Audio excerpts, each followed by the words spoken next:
अब जो अगली हमारी है इंपॉर्टेंट और लास्ट भी है कि शिशु का निर्माण, कि आखिर में शिशु का निर्माण में 9 महीने लगते हैं, तो उसमें कौन से महीने में क्या क्या होता है। जैसे हमारा शिशु का निर्माण की जो प्रथम तिमाही होती है, मतलब जो पहले 3 महीने होते हैं उसके बारे में हम पहले पढ़े। तो हेलो बच्चों, welcome back to our channel teaching Adda में एक बार फिर आप सभी का स्वागत है। दोस्तों आज हम ह्यूमन रिप्रोडक्शन का पार्ट 7 लेके आए हैं। इससे पहले भी हमने जो टॉपिक है इंपॉर्टेंट वो अपने पिछले वीडियो में कवर कर रखे हैं, तो अगर आपने अभी तक नहीं देखा है तो ऊपर आई बटन में लिंक दिख रहा होगा, आप वहां से जाके वीडियो को देख सकते हैं। और आज भी हम कुछ इंपॉर्टेंट टॉपिक लेके आए जिसको भी बहुत पढ़ना जरूरी है दोस्तों। तो प्लीज वीडियो के कोई भी किसी भी पार्ट को मिस मत करिए, वीडियो पूरा देखिए और लाइक शेयर सब्सक्राइब सब कर दीजिए प्लीज दोस्तों। तो आज हम पढ़ते हैं अपना इंपॉर्टेंट टॉपिक जो कि है विदलन।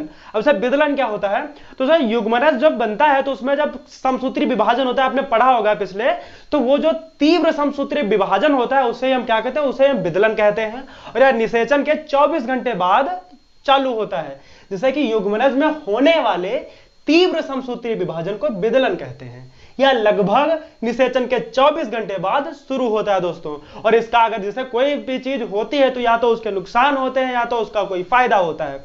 तो इसका फायदा क्या है, इसका मतलब महत्व क्या है, क्यों होता है, तो इसका महत्व है जो विदलन के द्वारा एक कोश की युग्मनज बहुकोश की भ्रूण में परिवर्तित हो जाता है। अब जैसे जब निर्माण होता है तो उसमें एक ही कोशिका होती है ना, तो विदलन होता है, समसूत्री विभाजन होता है बार बार, तो जो एक कोश की कोशिका होती है वो बहुकोश की भ्रूण में परिवर्तित हो जाती है दोस्तों। यही होता है हमारे विदलन का महत्व।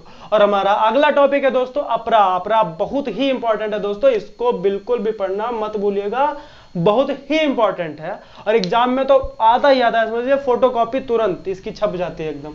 अब अपरा क्या होता है, अपरा का विकास भ्रूणीय कोरियान तथा गर्भाशय भित्ति दोनों से ही होता है।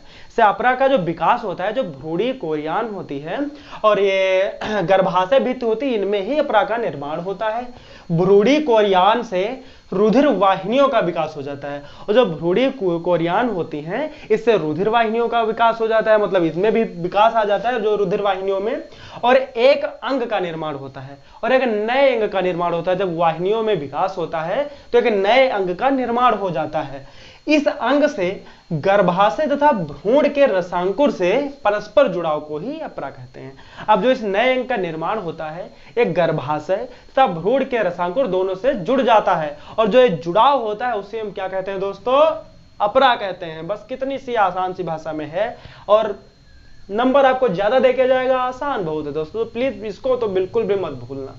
अब हमारा आगे का जैसे अपरा के कार्य, अभी हमने बोला है कि जो होता है उसका कोई न कोई काम जरूर होता है। जैसे अपरा के कार्य क्या है हमारे, अब है इसके मुख्य कार्य जैसे पोषण, श्वसन, उत्सर्जन, प्रतिरक्षा तथा हार्मोन्स का स्राव है। अब इसके जो मुख्य कार्य होते हैं जैसे पोषण प्रदान करता है, उत्सर्जन इसी से होता है, श्वसन इसी से होता है, कई सारे हार्मोन्स का स्राव भी इसी से होता है। अब से अपरा से ही बहुत सारे हार्मोन्स का स्राव भी होता है। अब जो समझ लिया, अपरा बहुत ही इंपॉर्टेंट है हमारे शरीर के लिए भी समझ लीजिए और हमारे एग्जाम के लिए भी, तो इसको तो बिल्कुल नहीं छोड़ना है। अब हमारा अगला टॉपिक है दुग्ध स्रावण, कि आखिर में ये कैसे होता है। अब ये हमारे जैसे हार्मोन होते हैं, बहुत सारे होते हैं, अब उसमें से एक हार्मोन होता है कौन सा, प्रोलैक्टिन हार्मोन। इससे क्या होता है, इससे दुग्ध निर्माण होता है। अब जो प्रोलैक्टिन हार्मोन होता है इससे दुग्ध का निर्माण होता है, और बाद में निर्माण तो हो गया, अब इसके आगे क्या कार्य है। अब जैसे जो उसमें होता है ऑक्सीटोसिन, एक होता है ऑक्सीटोसिन हार्मोन, एक होता है प्रोलैक्टिन हार्मोन जिससे दुग्ध का निर्माण होता है, और दूसरा है ऑक्सीटोसिन हार्मोन जिससे क्या होता है, दुग्ध उतरना, मतलब इससे दुग्ध उतरता है ऑक्सीटोसिन नामक हार्मोन से। तो दोस्तों बिल्कुल समझ आया होगा, अगर कोई डाउट है तो आप कमेंट में पूछ सकते हैं। हम चलते हैं अगले पेज की तरफ, उसको भी देखते हैं। दोस्तों हमारा अगले टॉपिक थे भ्रूण का रोपण हो गया, गर्भकाल हो गया, और इस शिशु का निर्माण आखिर में कैसे होता है। 9 महीने होता है, इसमें 3-3 महीने कैसे क्या होता है सब देखेंगे। अब जैसे कि पहला टॉपिक है हमारा भ्रूण का रोपण। अब जब भ्रूण के ऊपर स्थित जोना पेलुसिडा का आवरण धीरे धीरे समाप्त हो जाता है तब पोषकोरक स्तर की कोशिकाएं गर्भाशय भित्ति के सीधे संपर्क में आ जाती हैं और गर्भाशयी दुग्ध स्रावित होने लगता है।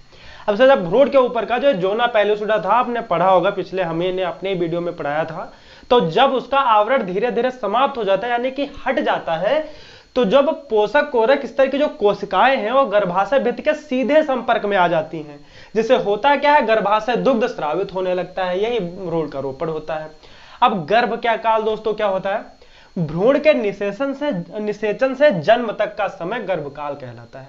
अब से भ्रूण का निषेचन के बाद जन्म तक का जो समय होता है, जो उसके बीच का समय है, उसे हम क्या कहते हैं, उसे हम गर्भकाल कहते हैं। और ये तो बहुत कॉमन सी बात है, आप सबको पता होगा कि मानव में 266 दिन अथवा 9 माह का गर्भकाल होता है। तो बहुत कॉमन चीजें पता होगा आपको।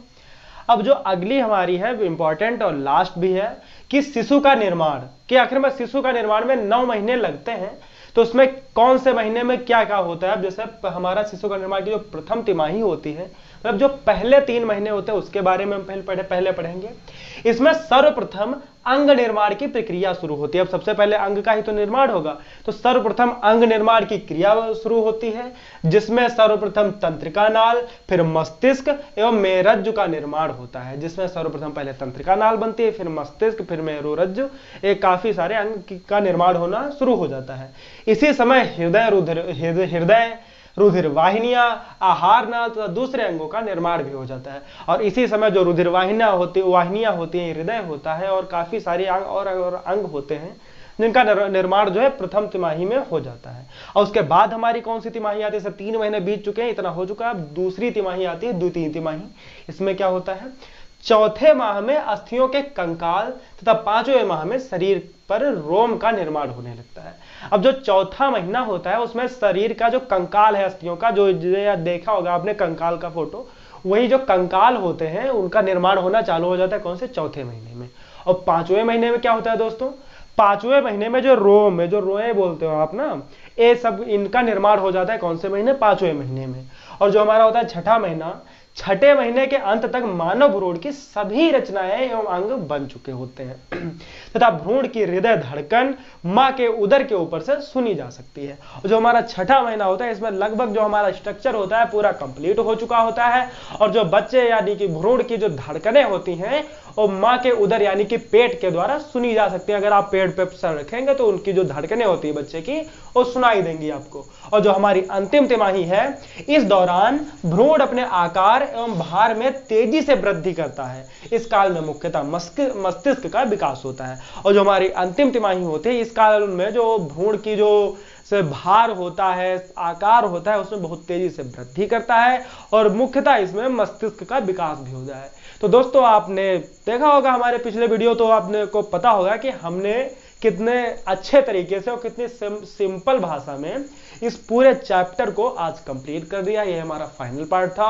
और अगला पार्ट या अगला लेसन क्या होना चाहिए, आप कमेंट में सजेशन जरूर दीजिए।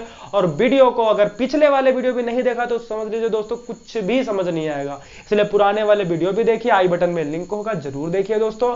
और मिलते हैं किसी छोटे से ब्रेक के बाद, तब तक के लिए वीडियो को लाइक कर दीजिए, चैनल को सब्सक्राइब कर दीजिए और कमेंट में अगला सजेशन भी दे दीजिए और वीडियो को शेयर करना बिल्कुल भी मत भूलिए। तब तक के लिए बाय बाय, मिलते हैं किसी नेक्स्ट वीडियो में। तब तक के लिए थैंक्स फॉर वॉचिंग वीडियो।